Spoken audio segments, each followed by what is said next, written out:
De pilotes ont participé à une rencontre d'aéromodélisme hier à Putelange-au-Lac. Une journée conviviale qui a permis à ces passionnés de s'adonner à leur passe-temps favori dans le confort d'une salle. Un reportage de Marie-Morgane Lorenz et Guillaume Dumonteil.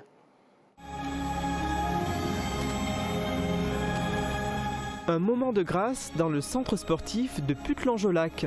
Aux manettes, on ne retrouve pas Sully, le pilote héroïque qui a réussi un amérissage sur l'Hudson, mais Pierre de Saint-Avold.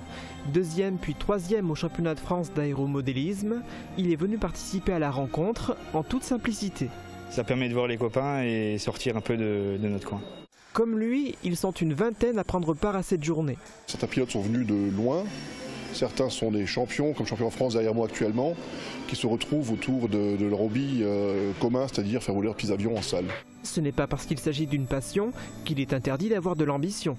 Le prochain objectif est passer en international, la catégorie encore au-dessus, et peut-être participer au championnat du monde si je suis pris en équipe de France. L'aéromodélisme se pratique tout aussi bien en extérieur qu'à l'intérieur. Cependant, il y a de grandes différences. Voici les particularités de la pratique indoor. Les avions sont beaucoup plus légers, sont beaucoup plus puissants par rapport au poids. On fait des figures beaucoup plus serrées que ce qu'on pourrait faire à l'extérieur. Et c'est moins cher aussi, soit dit en passant. Ce qui interpelle, c'est la différence d'âge entre les pratiquants. Il y a des adolescents comme des retraités, en passant par les actifs. Ils partagent tous la même passion. On est resté des grands enfants qui mettent en l'air des morceaux de polystyrène ou de bois, qui s'amusent à les guider plus ou moins là où ils veulent aller avec, à faire des figures avec et à les reposer entiers par terre. Il faut essayer, ça ne s'explique pas avec des mots. Je vous invite d'ailleurs, on est là en double commande, si vous voulez essayer après, il n'y a pas de souci. Merci pour l'invitation, mais si Marie-Morgane pilote un appareil, qui passera derrière la caméra pour filmer ces belles images ? Christian Zingraf de l'aéromodélisme Club Icar Indoor nous a rejoint. Bonjour Christian. Bonjour David. Bienvenue. Merci. Alors cette journée, dites-nous, est-ce que c'était un succès ? C'était un succès en soi, oui, parce qu'il y avait quand même une vingtaine de pilotes qui sont venus, notamment un pilote de Nancy. Ils ont pu s'exprimer librement tout au long de la journée et ils nous ont agrémenté de magnifiques vols. Je pense que c'était aussi une journée qui a permis de faire découvrir à des personnes qui ne connaissent pas l'aéromodélisme ce que c'est. Est-ce que vous avez trouvé de nouvelles recrues ? Non, pas forcément de nouvelles recrues, mais montrer et démontrer ce que c'est l'aéromodélisme aux gens qui ne savent pas ce que c'est, parce que beaucoup font l'amalgame encore avec les petites maquettes en plastique qui prennent la poussière après sur les étagères de papier-mamie. Et effectivement, le fait d'avoir un média comme le vôtre, que je remercie d'ailleurs d'être venu pour montrer à un large public de plus en plus large que c'est l'aéromodélisme, ça ne peut être que bénéfique pour nous. Alors justement, expliquez-nous. L'aéromodélisme, c'est pas faire des petites maquettes qu'on expose, c'est quoi ? Non, pas du tout. L'aéromodélisme, en fait, c'est l'art d'apprendre à piloter un avion au même titre qu'un avion réel, mais sans personne à bord.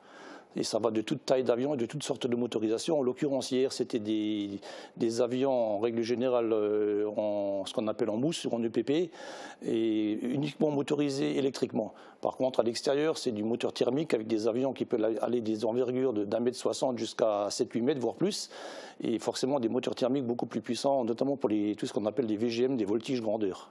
Alors là, on est dans une émission sport, vous le savez, elle s'appelle Plus de sport. Justement, l'aéromodélisme, est-ce qu'on peut parler d'un sport ? Oui, dans certains cas, certaines disciplines de l'aéromodélisme sont réellement du sport. Je pense notamment au vol circulaire et au vol libre. Le vol circulaire étant tout simplement des personnes, une ou plusieurs personnes qui sont accrochées à un mât central solidement arrimé au sol et qui tournent à grande vitesse autour de ce mât en essayant de faire le maximum de figures imposées dans un temps limite. Et le vol libre, c'est tout simplement un avion qui est lâché et qui va faire la plus grande distance possible en restant en l'air. Donc des fois, ça se limite à quelques mètres et souvent, c'est plusieurs centaines de mètres, voire des fois des kilomètres pour aller le récupérer. Dans cette pratique, il y a de la compétition officielle ? Il y a des compétitions officielles tout à fait qui peuvent aller de la compétition régionale jusqu'au championnat du monde. Les derniers championnats du monde se sont d'ailleurs déroulés en Crète et il faut dire qu'en Alsace-Moselle, nous sommes relativement bien lotis au niveau de champions d'aéromodélisme en F3PS, ce qui est de l'aéromodélisme en indoor. Vous en avez au club de Putelange, champion ? Alors on a deux jeunes qui ont un sacré potentiel et je vais essayer de les aiguiller vers ces championnats. Ils vont commencer en catégorie promotion et gravir au fur et à mesure les échelons pour peut-être terminer un jour en équipe de France et pourquoi pas participer au championnat du monde dans quelques années. Alors on l'a vu tout à l'heure sur les images, l'aéromodélisme, ça peut être n'importe quel objet en fait qui vole. On a vu une carte à jouer. qui volaient. Est-ce que l'esthétique des modèles, elle entre aussi en ligne de compte lors des compétitions ?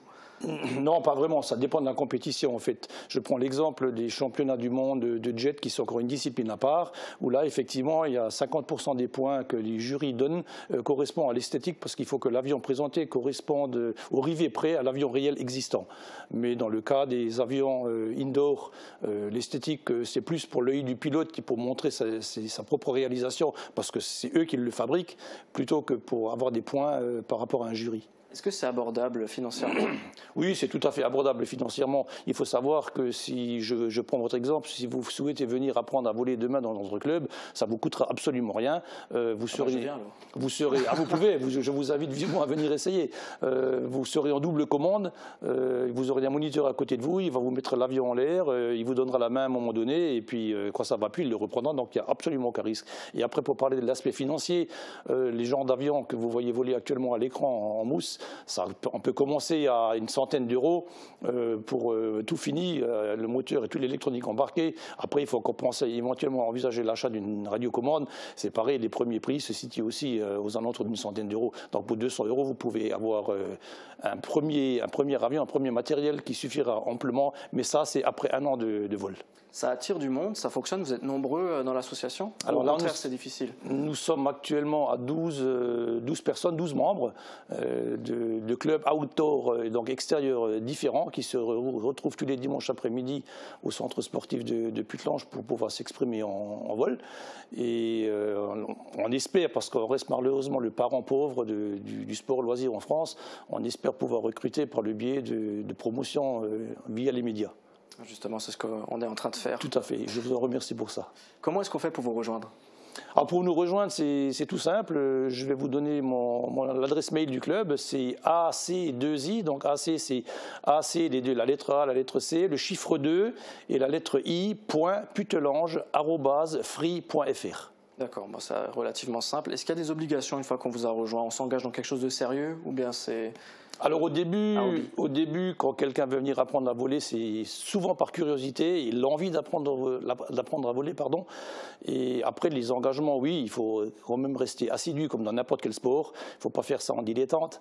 Et après, en règle générale, les gens se prennent au jeu, surtout les jeunes. Les moins jeunes aussi, mais c'est plus rare. Mais les jeunes se prennent au jeu et ils envisagent, ils se sentent poussés, entre guillemets, sans faire de jeu de mots, des ailes dans le dos.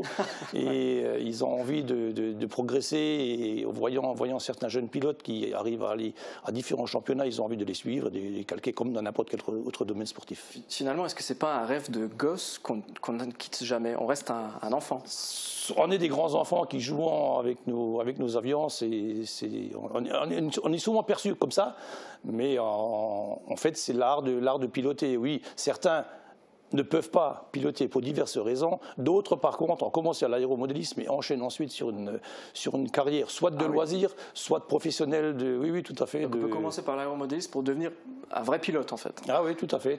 Les bases sont les mêmes. À la preuve, on a un champion alsacien, Julien Hesch, pour ne pas le citer, qui a commencé très tôt l'aéromodélisme, qui a terminé au championnat du monde dernier en Crète et qui prend maintenant une formation de voltigeur sur Cap 10 pour faire de la voltige grandeur, donc avec pilote à bord.